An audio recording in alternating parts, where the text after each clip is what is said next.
I'm Matt Gilhooly, and this is The Life Shift, candid conversations about the pivotal moments that change lives forever.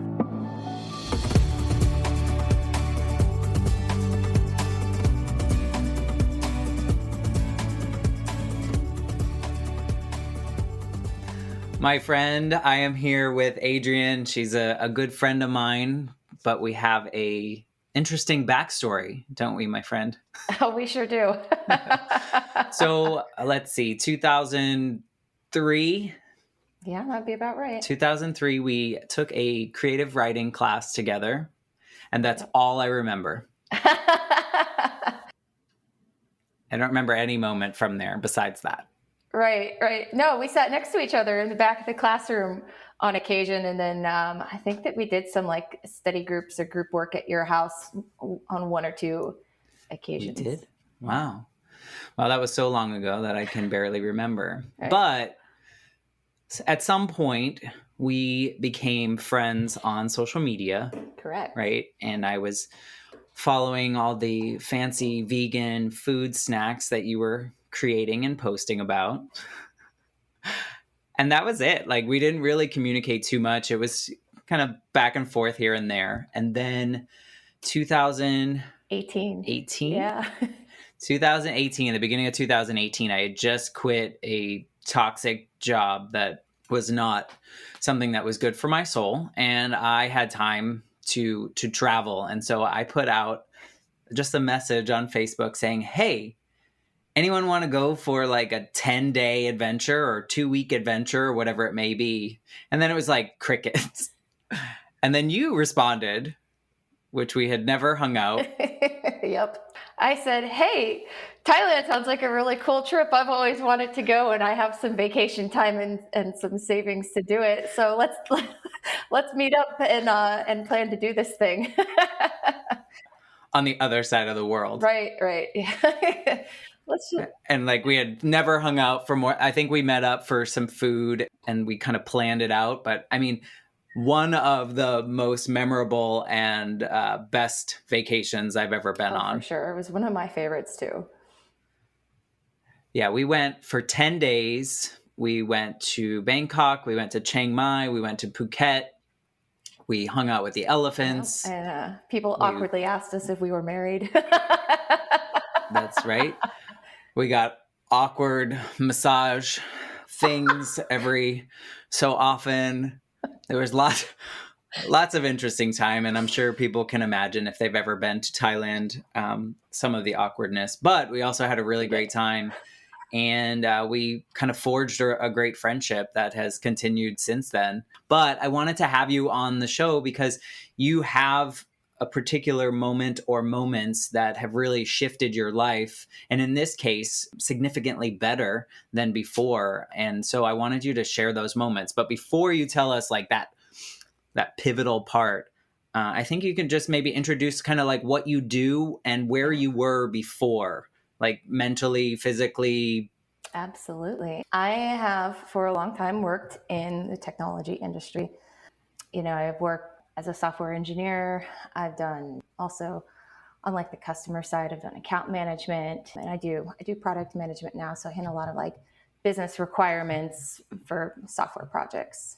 I'm a big nerd, basically. Yeah, I studied computer science, and then I got into, computer science related jobs. And I love all of it. I love, learning. I love research. I love creative problem solving. And I think that some of those things tie into the journey that we're going to talk about. And so that part of my life was very interesting. I was, unbeknownst to you at the time, because we didn't talk about our life struggles very much. I had been diagnosed with PTSD from a very toxic marriage that I was in my early 20s. And it left me with a lot of emotional challenges. I had trouble regulating my emotions. I was in these places where I had chronic anxiety. I had bouts of depression with suicidal ideation. My job was a struggle for me because when trauma can look like ADHD. And so it makes it hard to focus because you're always ruminating on all the bad things that can happen in your life. and it affected my relationships with my friends and with my family. And most of what I was able to see were the challenging parts of my life. And it was really difficult for me to see all the good things and all the potential because I had a really hard time feeling happy. And I had a therapist for a very long time following my divorce as well. And she was the one who diagnosed me and helped me to realize that I had been living with what is known as complex trauma or complex PTSD from years of emotional abuse that I had endured in that relationship. And I didn't realize how much of a toll it had taken on me because at that point, 2018, I was in my mid 30s. And so, I'd been living like this for my entire adult life. I didn't know what normal was. I didn't know what happy was. Right. Right. Well, you probably thought that was your normal. That was my normal. Right. But I didn't know what it was to have a good life, to have happy, healthy relationships with people. I didn't know what it felt like to really feel like I was being successful, to feel like I was moving forward in life. It was, I really identify with a lot of people who post on social media about, the struggles with mental illness and how it is an invisible illness. And you never know what people are dealing with, because I was one of those people for a really long time. And it was, daily living was quite a struggle for me. So that's where I was at that time in my life. Yeah. So that was in 2018. Yeah. So that was my entire adulthood leading up to 2018. So from basically ages 18 to 36, 18 years of my life. Wow. And so that impact, as you just described, pretty much impacted every component, every friendships, relationships, family life, work. Yeah. That was like your day in, day out was in this mindset that probably was very difficult. And I'm sorry that you had to go through that. Thanks. But yeah, so, when you have trauma, it affects the way that you see everything in life. Right. You view things through the traumatized lens, and your brain gets used to experiencing that trauma and expects that trauma is the new norm and that bad things will happen. And another thing that I dealt with is what my therapist called dissociation.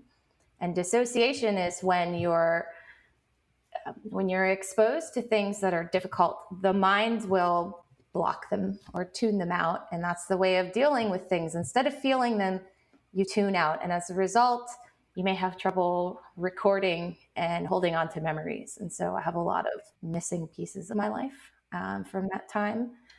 There are lots of things I can't remember. My friends have to remind me about things that happened during that time in my life, and I still can't remember a lot of them. And that's an important detail, I think, because it was part of the catalyst moment that led me to where I am. Right.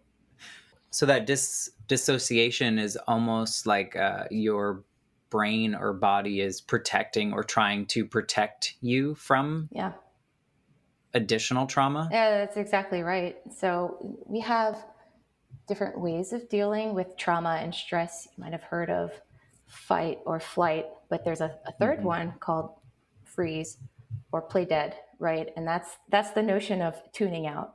And that's where dissociation comes in. And so you'll see this with a lot of people that have trauma. They don't want to be present with the pain. And so you can just mentally tune out. And when you're stressed, it's also more difficult to create and maintain memories as well. So you live in that constant stress cycle, and it's really hard to remember things on the short term and in the long term. That was wreaking havoc on my daily life as well, because I couldn't keep anything straight. Right. And I couldn't remember good things that were happening in my life too, which further compounded the depression that I was dealing with. So this might sound like an ignorant question. As someone that has had bouts of depression and those kind of things, I do notice that when you are in those moments, that it's, I don't want to say easier, but it feels easier to stay in those moments than it does to quote unquote do the work to get out of those moments. Is it similar in a case as extreme as what you experienced? I'm going to say yes, because when you're in a state of that chronic trauma, the things that lead you to the complex trauma diagnosis, right? The idea is that you're in a situation for a long period of time that you feel like you can't escape from. And so when you feel like you can't escape, there's a part of yourself that just gives up. And that's the checking out process. And so you have to get to a place where you feel safe enough in your body and in your mind before you can start to deal with the trauma. Right. Well, there's a positive to this story, at least from how I know you now. So that seems like at some point there was a tipping point for you in which you needed to seek something to become the person you are today. So do you want to talk a little bit about that? Yeah. So I'll talk about my mental breakdown. Hey, I think here before you do that, I think it's important to think about because so many people stigmatize mental health and issues like this, and we're all human and we face similar things, whether they're super extreme or not. I think other people are going to relate to your story. So Yeah. before we go into that, I think it's super important and brave of you to share what you're about to share. Thanks. I jokingly call it my mental breakdown. More technically, it's probably what would be referred to as a flashback, right? With PTSD, people can experience flashbacks. And with complex PTSD, it's a little bit different from acute PTSD.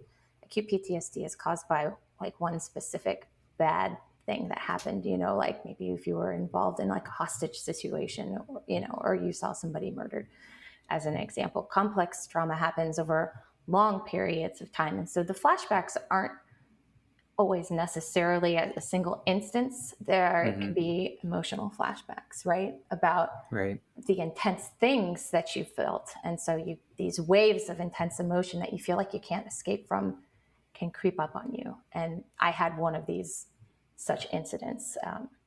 What had happened was I was visiting my family for Thanksgiving that year in 2018. And, it was a safe space, giving my mind a place to relax and kind of like check out and give myself some recovery time from, a stressful job, stressful life. And the day after Thanksgiving, my sister wanted to put up the Christmas tree as we do every year, traditionally. And she put up the tree and she handed me a Christmas ornament that I had made for her and given her because I used to do stained glass as a hobby, and I made her this stained glass ornament, and she handed it to me, and I had no recollection of making it, I had no recollection of giving it to her. And I just, at that point, I was just experiencing this despair at not being able to remember the good things in my life that had happened during that period of time. I realized I became more aware of how much was missing. And that is what led me to this downward spiral. And so that's when I started to have all of these flashbacks of these intense feelings of despair and darkness and, a deeper level of depression than I've ever felt. It's the realization that all of these pieces of my life were missing and that I might never get them back. And that, that was a profound loss for me that was coming to the surface and that I was realizing, because it's, I would describe it as another form of grief. When you lose something that's important to you, you know that it's not going to be there again. Somebody close to you might pass away, and you know that you're not going to be able to make new memories with that person. And so this was like a form of grief for me because I was aware at all of the memories that were gone from my life that I would never get back. And so I fell into this really dark spiral. At the time, I was living 6.5 hours away from my family. And I spent the whole car ride crying home over, all of the things that I was feeling. I couldn't stop crying. And I got home, and I fell into this like deep depression for days. And I called out of work. I called my friends and I said, I don't want to hang out. I just shut the door and hid in my room from everybody, Right. You basically. couldn't function No, really. it was like the least functional that I'd ever felt in my entire life. And I had bouts of depression before, but this is by far Right. the worst that had ever crept up on me. Wow. At what point did you hit that wall in which it was time for you to climb out? This was definitely my rock bottom. And, if you've read any Eckhart Tolle, I would even call it, my dark night of the soul, the point in which you find the place where all of the darkness hits you and you want to give up, and you crawl out and find the light on the other side. And so for me, I think that moment happened when I was just, I climbed into the shower and like just let the hot water hit me. And I remember just kind of like sitting in the corner crying, and like, thinking all of these terrible things, and basically, kind of like crying out to the universe, or, whatever is listening, because I'm an atheist, and saying, fix this shit right now or get me off the planet, because I don't want to live like this. This is not the human experience that I want to have. I want to be happy. I want to be joyful. I want to have a life that I enjoy living and actively being a part of. And so over the next couple of days, I started to feel a little bit calmer. I didn't, I was starting to level out a little bit, and I felt like it was just this waiting game, waiting for my body to calm down from this crisis that had happened to me. And within a week, I started, somewhere in my mind, we remember things that we don't always consciously hold on to. Everything that we experience goes into some subconscious part of our mind.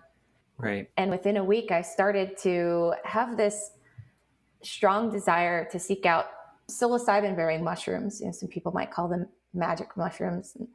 So a lot of people use them recreationally, but there are a lot of studies being done on how psilocybin and other substances like MDMA can help to treat the traumatized brain. And mushrooms suddenly came into my awareness as something that could be a very interesting treatment for me. Right. Well, and before you go deeper, I think what's important to know is that I've always known you as someone that takes the time to research things deeply. So we live in a society in which people take a lot of things at face value. They read the summary, they read the top line headline, but you're not one of those people. You dive into the science, you dive into the details. You don't just take one study. So I think that's important to note too, is that this is not, even though you pulled this from your subconscious, right? I'm aware that you are a person in which you would research the heck out of it. For sure. Before you did something. So what did you do? So the first thing, that I do whenever I have a curiosity is, like you said, I research the heck out of it, because I need to know, why has this come into my awareness, first of all, and secondly, what am I going to do with it if I do anything at all with it? And as I mentioned, I've always been, this corporate professional,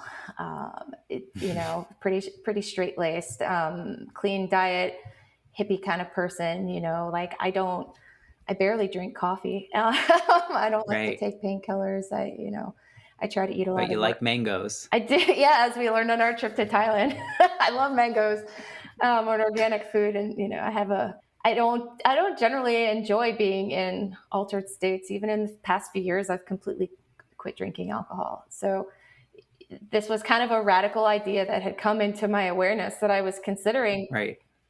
And so I started to look it up, what are the studies saying about trauma and psilocybin and all of these other things. And I found some information that was, convincing enough to make me more curious. A lot of people, when you ask them about it, their inclination is that microdosing is the right thing to do. I've shared this story with some other people, and they said, "Oh, so you did microdosing?" And I said, "No, I did not do microdosing." And it's not a large dose either. So based on the studies that I found, it would appear that the ideal dose at the time for treating PTSD was between 1 and 1.5 grams. It's a very small amount. It's not even enough to make you hallucinate, which was actually kind of a relief for me because I wasn't ready to have that kind of experience. Right. You know, considering the state you were in. Exactly. I'm the kind of person, you know, I have to carefully consider things, and I don't. I used to have a lot of control issues at the time, and I didn't like knowing that I was going to do something when I didn't know what was coming. Right? Right. Especially coming from a place of trauma. That was one of my coping strategies. Was like I always need to be aware of what's coming so that I know I can feel safe. And so the next question was, well, where the heck am I going to get mushrooms? Like, I'm this. It's a good question. Right? Like, I'm a good girl. I don't do things like that. I don't know where to find stuff like that. And probably within a few days of, you know, doing this research and coming into this awareness, one of my friends out of the blue sent me a text message and said, hey, somebody gifted me some mushrooms for Christmas. Do you want to come try them with me? I was like, well, funny you should mention that because I'm kind of going through some stuff and I've been really curious about, you know, whether this might be a tool for treating my PTSD. And so we agreed. I mean, if that's not the universe stepping in. It was oddly coincidental. Like, first of all, I didn't think that I knew anybody that had access to that. And second of all, you know, why would they think of me? So my friend had called me up and I said, yeah, I'm actually really curious to do this on like a very small dose kind of basis. And we agreed to set a date when everybody was available. We set up a very calm and comforting environment outside on a nice day at the end of December, which in Florida is beautiful, right? Because Florida doesn't really have winter. It was like 70 degrees and sunny under the shade of some oak trees on a nice soft picnic blanket kind of a thing. It's what most people would call summer. Right. Or fall. Right. So we did this, and I set an intention that I was going to have a calm and peaceful experience, and that I was going to allow whatever was going to happen.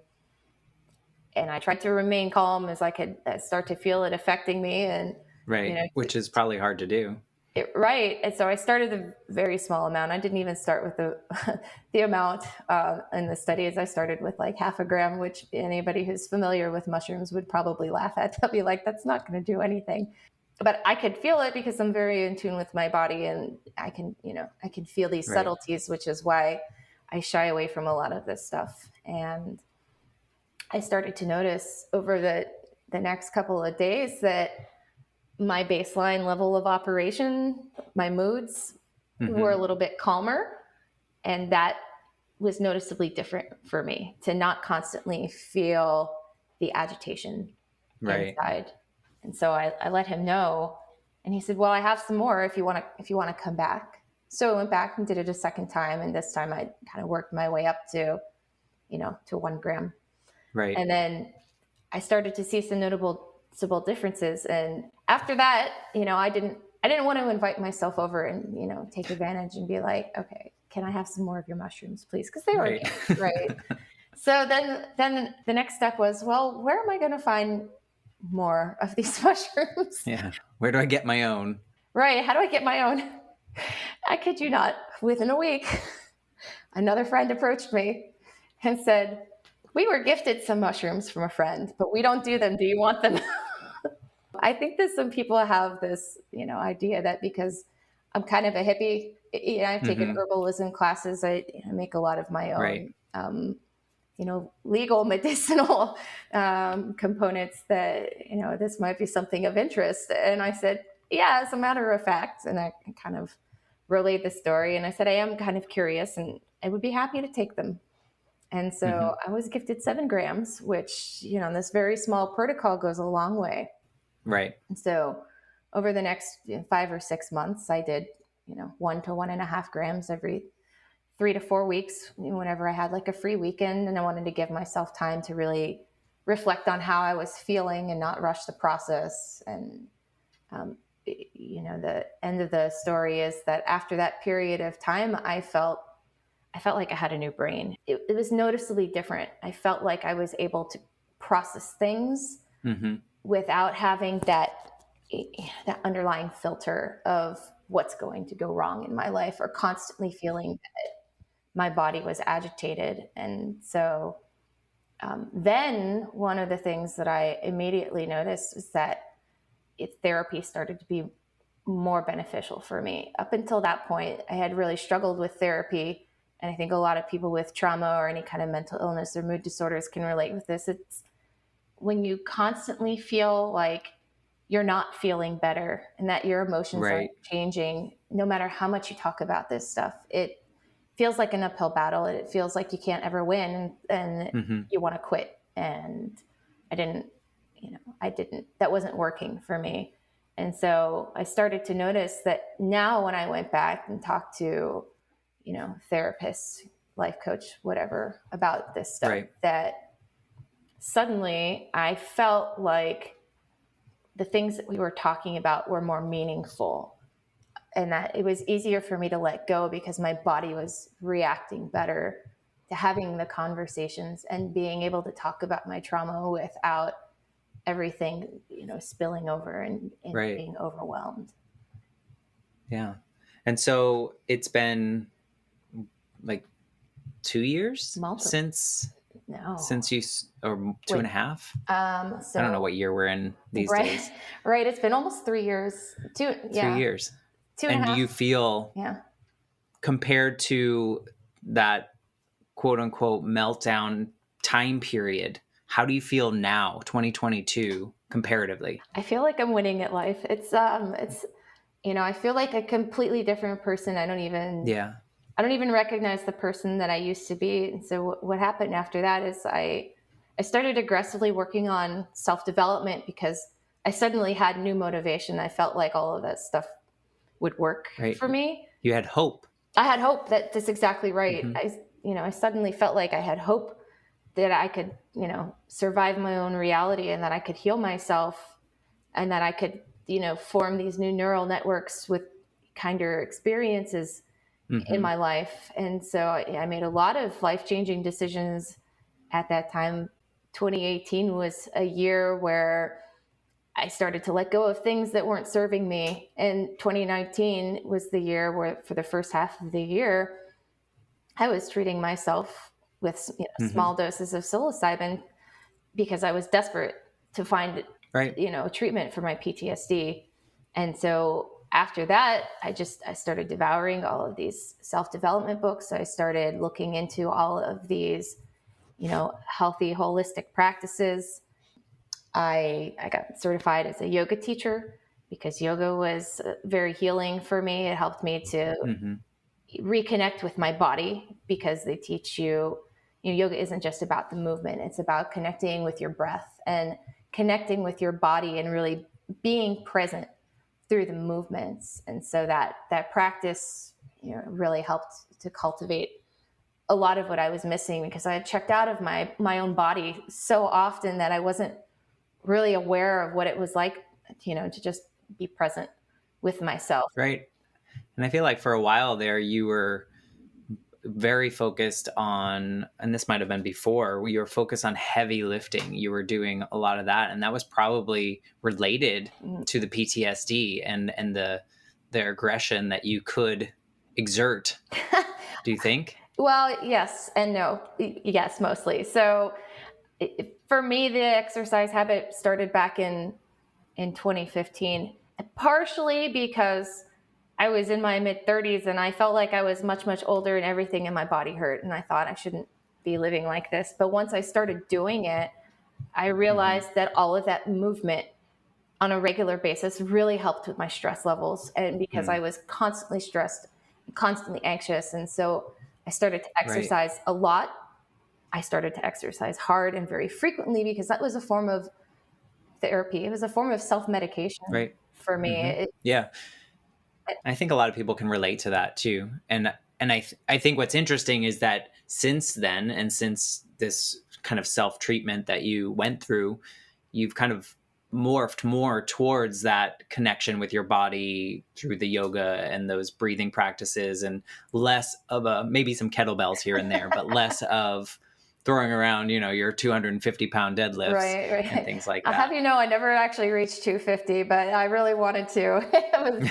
No, I still lift a lot, but my practice and the way that I approach it has changed. I have, Right. done a shift to more like mindful movement and mobility based practice. I still lift heavy, but I'm more aware of the movements that I have when I'm doing that. I'm not doing it from the perspective of trying to prove anything to myself, to try to prove that I can be strong because I felt so weak. Right. I do it now as a form of self-care to help maintain the functionality of my body as I'm stepping into middle age. But hey, I'm even approaching my exercise with a completely different attitude. I think a much healthier one now. And I'm much better too at realizing when it is I need to take rest, which was very hard for me before. When you have trauma, you feel like you always need to go, go, go, because when you stop and rest, what happens? You're forced to sit with your pain and think about all of those things. And I think people that face any type of mental health concerns, such as depression and those things, are very similar. It's as soon as you stop, that's when everything kind of comes over like a big giant wave, having been there myself. And so you just kind of keep busy, which is not great in itself either, because you're breaking down your body in other ways. Yeah. But what's interesting to me is that you talk about this treatment that you found for yourself, which on the grand scheme of things was like smaller than, like what fits in your hand. Right. And it essentially changed your entire life. Like something that is natural. Yeah. In a way, right.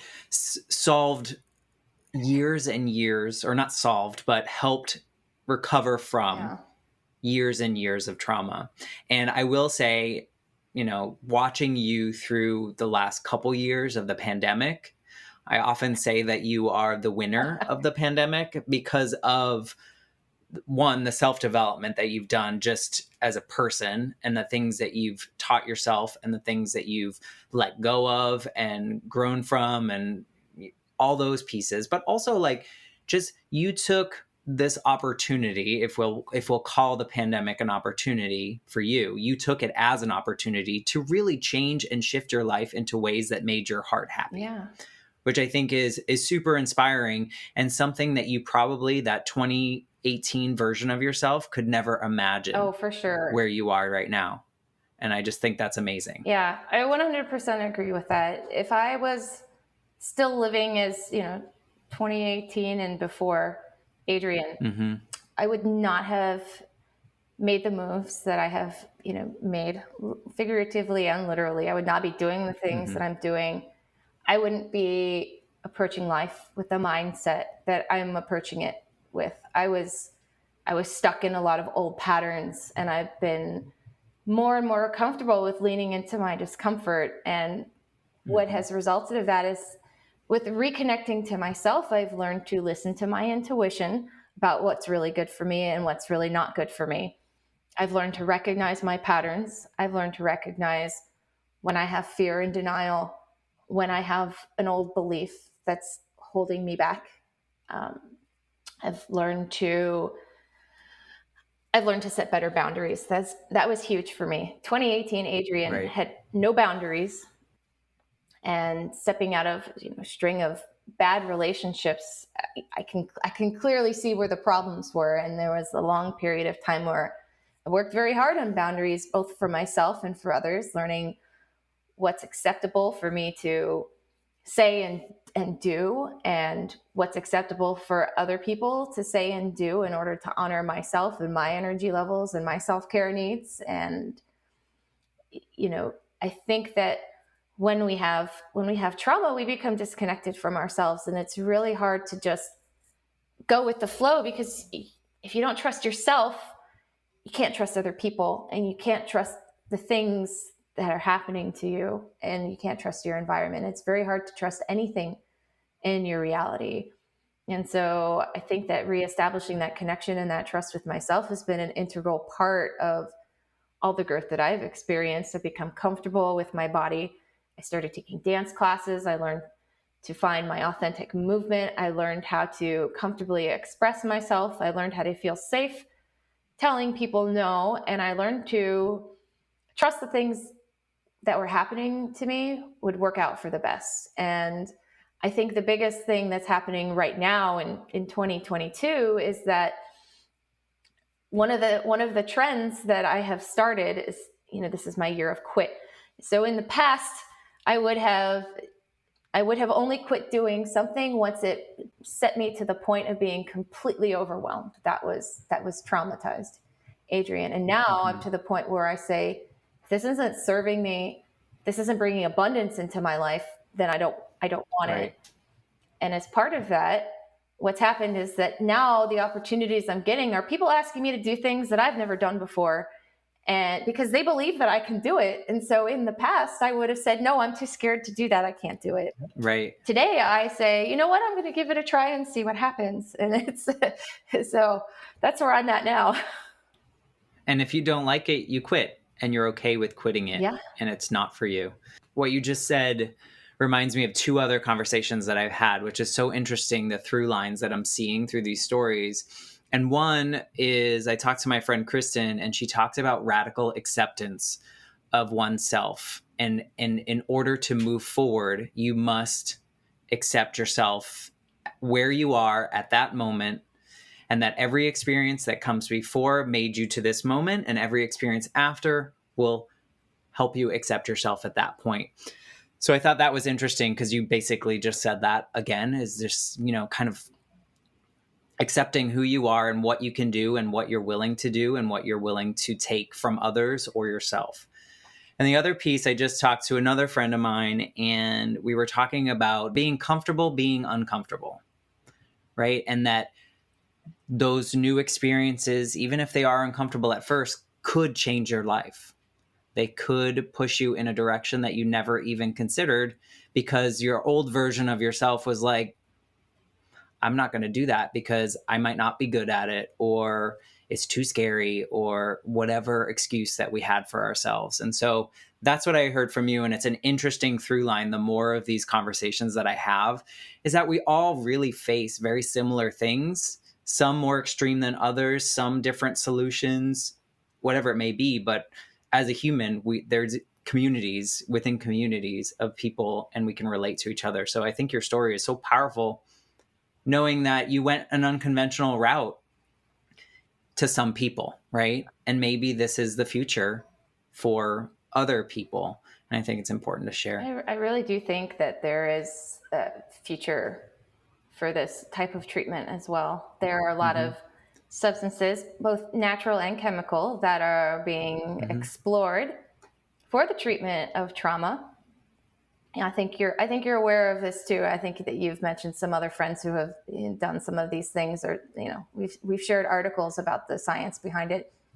And I think that as the science reveals more and we become more aware, that these are going to become more accepted treatment methods, because there are things that will offer long-term treatment, not just a treatment of the symptoms, a treatment of the imbalanced biochemistry.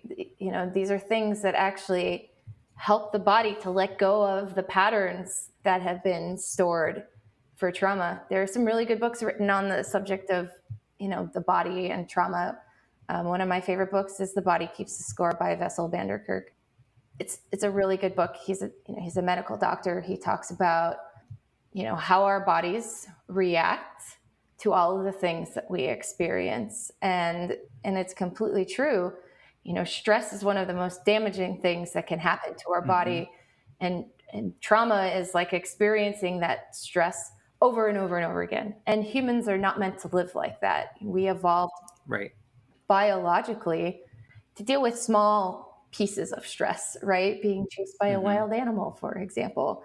You run for a little bit and then you get to stop running, and right? We're not meant to be running all the time, and living in this modern environment exposes us to a lot of things that we haven't adapted to yet, and may not adapt to, because all the change is happening faster than our bodies can evolve. And I think it's really good to look at things that occur in nature as treatment options because, we evolved on this planet with them. Yeah. And you know what, to that point, I think there needs to be a shift possibly in the pharmaceutical area, finding a way that we can actually get to the bottom of it and adjust that body chemistry, as you said, is probably or hopefully the way of the future. There's been a lot of research on depression. William Walsh and Carl Pfeiffer were two men. William Walsh is a PhD chemist, and Carl Pfeiffer is a medical doctor, and they worked together to define the 5 biotypes of depression. And it explains the biochemical imbalances, which are different mechanisms that cause depression for most people. And their model explains why some medications work for some people but not for others, right? Because of the different chemical imbalances that can happen. They also talk about how a lot of those chemical imbalances can be fixed through natural means, although medication, may still be required as an augmentation, but they were able to successfully lower medication doses and get people off medication using their protocols. So, I think there's a lot of hope, but mainstream medicine is not always quick to respond to new ideas.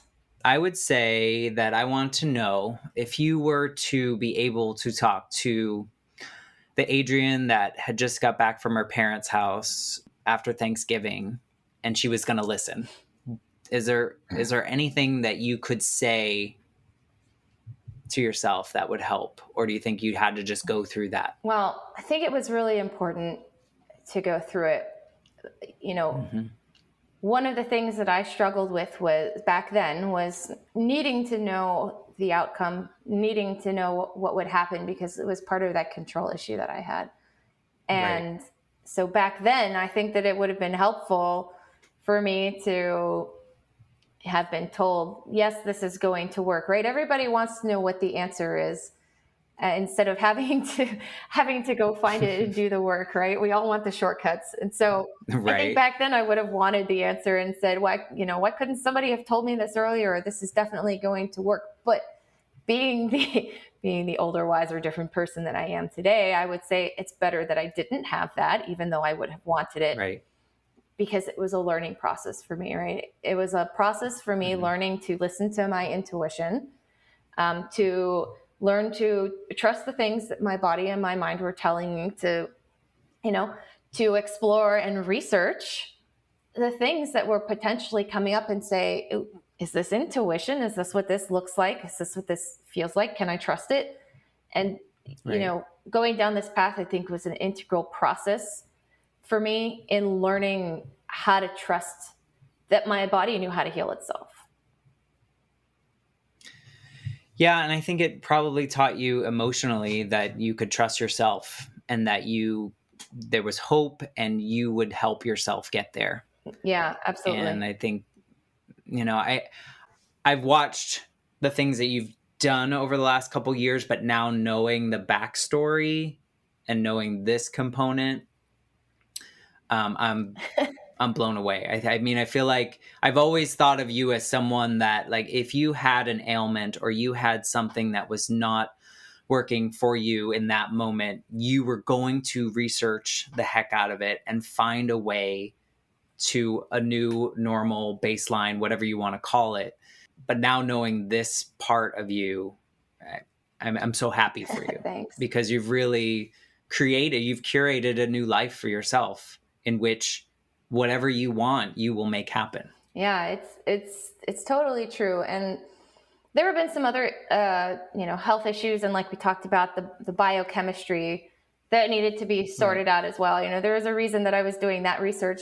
Besides the trauma, I also have biochemical imbalances that predisposed me to a lifetime of anxiety, which probably predisposed me to being more likely to interpret those experiences as a complex trauma. And so those are things that I've had to sort out for myself as well, too. And, even recently I'm still learning. I finally got a diagnosis. That's been a long time coming. I did a lot of genetic research. I requested, blood work. I had to find medical professionals that would listen. But how I got here was doing the emotional work.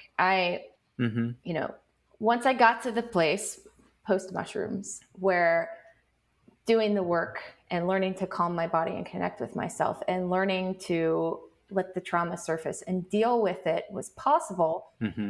Every time I process something, I find that new information comes into my awareness.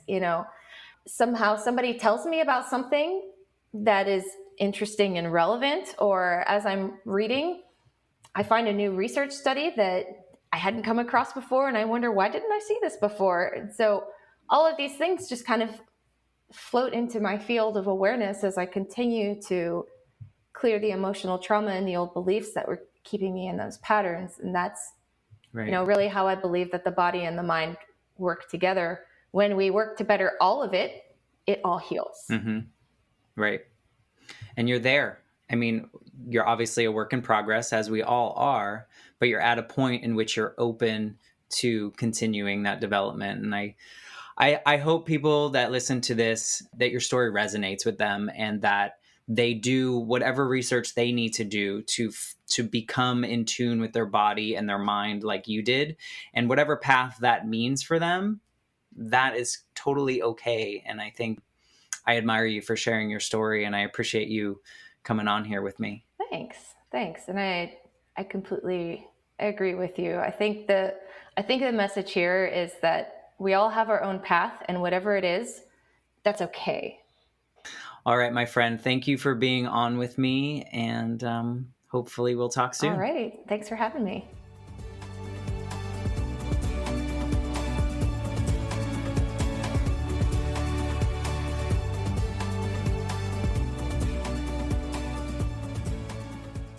You've just listened to the Life Shift podcast. Please subscribe to the show on Apple Podcasts, Spotify, or wherever you listen to your favorite podcasts. For more information about how you can support the Life Shift podcast, please visit www.thelifeshiftpodcast.com. See you next time.